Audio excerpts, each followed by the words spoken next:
Fala, implacável.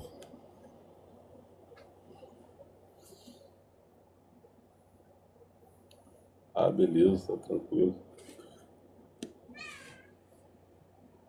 Bom dia, abençoado. Cara, ontem eu tava numa live, só tinha judeu. Tinha uns judeus ortodoxos, um judeu ortodoxo, e tinha uns dois ou três judeus messiânicos e uns crentes lá. Cara, pensa a raiva que eu senti. Por quê? Porque os caras. O tema lá era o seguinte: começou com Paulo. Os caras começaram a falar de Paulo. Aí, beleza. Aí tinha uma trans lá. Você deve conhecer aquela trans. Uma trans famosinha aí do TikTok que gosta de ficar debatendo assuntos bíblicos. É a Ashra. Acho que é o nome. Ela é até advogada, essa mulher. Essa mulher trans.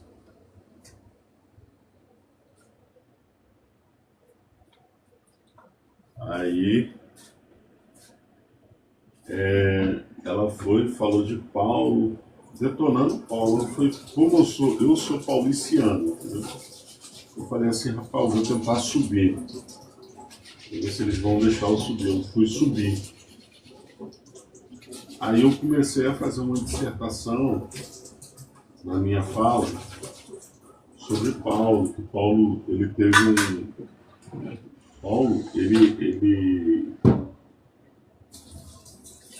ele é um pregador, um palestrante, entendeu? Nato. O cara era formado em filosofia, criado dentro da cultura judaica, conhecia, ele tinha ele conhecia filosofia, conhecia várias coisas. Então,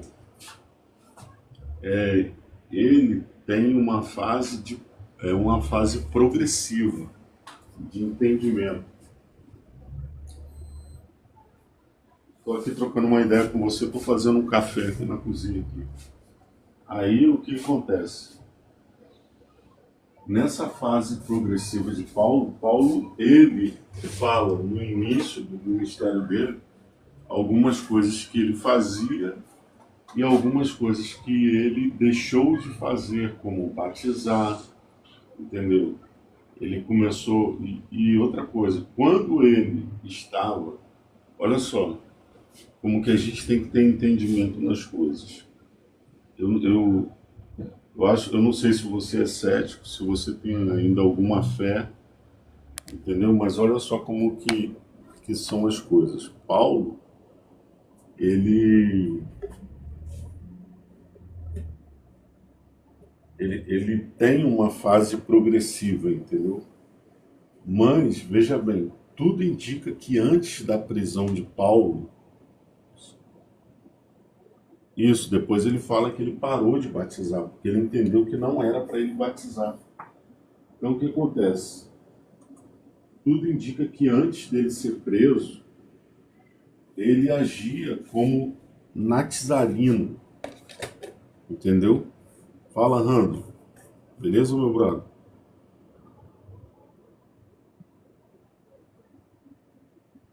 Tudo indica que quando Paulo, antes de Paulo ser preso, ele agia como um nazareno, que ele mantinha alguns costumes dos nazarenos, misturando, ele misturava a lei com a graça, porque os nazarenos eles misturavam a lei com a graça. E aí o que acontece?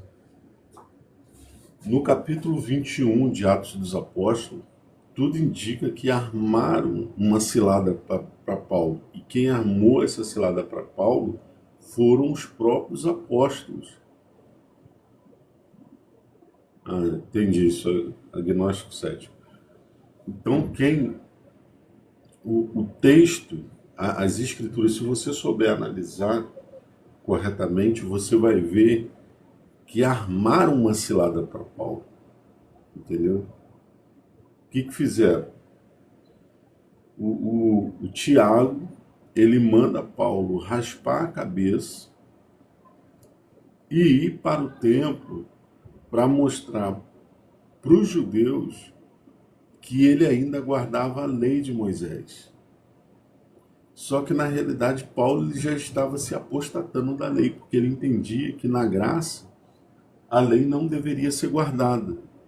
Então o texto lá fala bem claro que ele avisava aos judeus que moravam fora de Israel para não circuncidarem seus filhos. Então, o que acontece? Vamos lá, parando para raciocinar. Aí, Paulo é preso, só que ele entende que ele foi preso por uma trama de Tiago e que nessa mesma trama, o sobrinho dele, logo no capítulo 22, ouve, o sobrinho ouve que os próprios irmãos de milícia espiritual estavam armando uma cilada para pegar ele no meio do caminho, porque queriam ouvir ele no cenáculo. Então o sobrinho soube, e o sobrinho avisou o guarda, avisou a Paulo, Paulo avisou o guarda que estavam armando uma cilada para ele e tiraram ele de Jerusalém, para ele não ser morto pelos próprios irmãos, cara.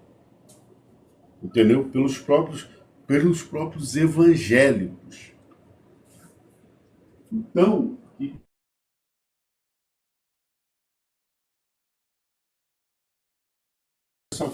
no meu entendimento, quando Paulo percebe isso, eu acho que foi isso aí foi uma coisa planejada pelo Criador dos céus e da terra, para que Paulo fosse do homem. Entendeu? Pedro era um cara mau, cara. Tiago era um cara mau. Entendeu? Eles mataram Ananias e Safira. Entendeu? João era um cara mau. Esse João que escreveu o livro de Apocalipse. Esses caras eram maus, eles não eram bons. Então Paulo sacou isso. O que Paulo fez? Paulo pegou e falou, já que eles declararam guerra contra mim, quiseram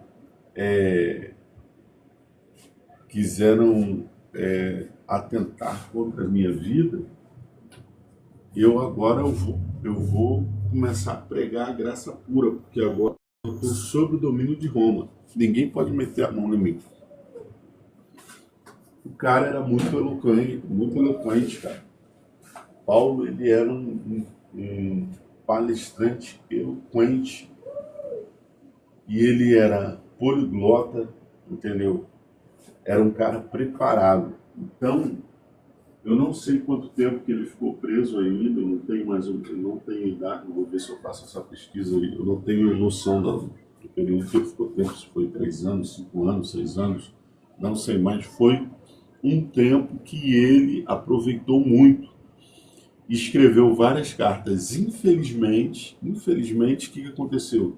No capítulo 28 de Atos dos Apóstolos, Paulo fala que as cartas dele sumiram. Entendeu?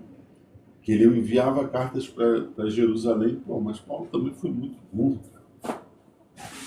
Pô, como é que tu vai enviar carta para os teus inimigos para ler perante uma igreja nazarena, naquela época, que ainda estavam misturando a lei com a graça e achar que essas cartas seriam recebidas? É por isso que ele não assinou Hebreus. Hebreus não é assinado por causa disso. Aí beleza, e eu tô lá na live. Aí surgiu um assunto.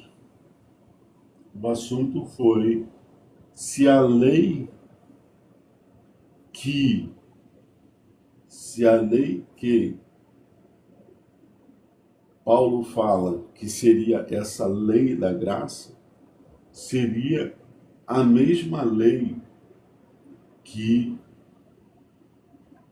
foi dada para Moisés. Cara, é só infelizmente, esses líderes religiosos, eles fazem um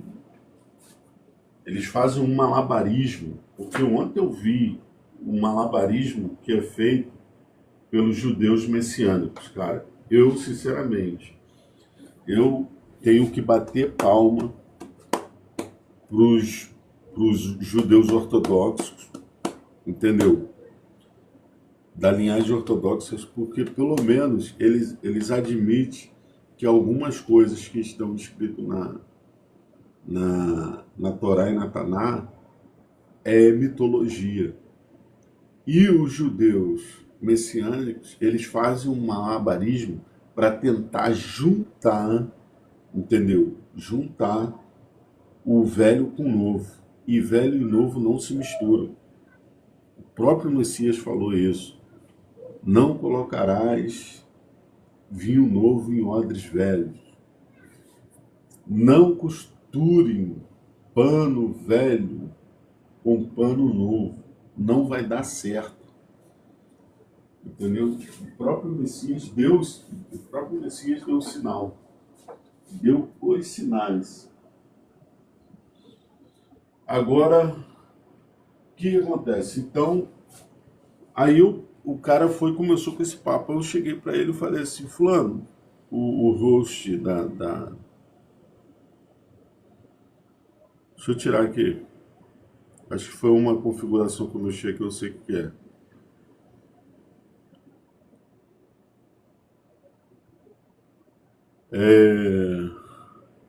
Se quiser subir aí, pode subir.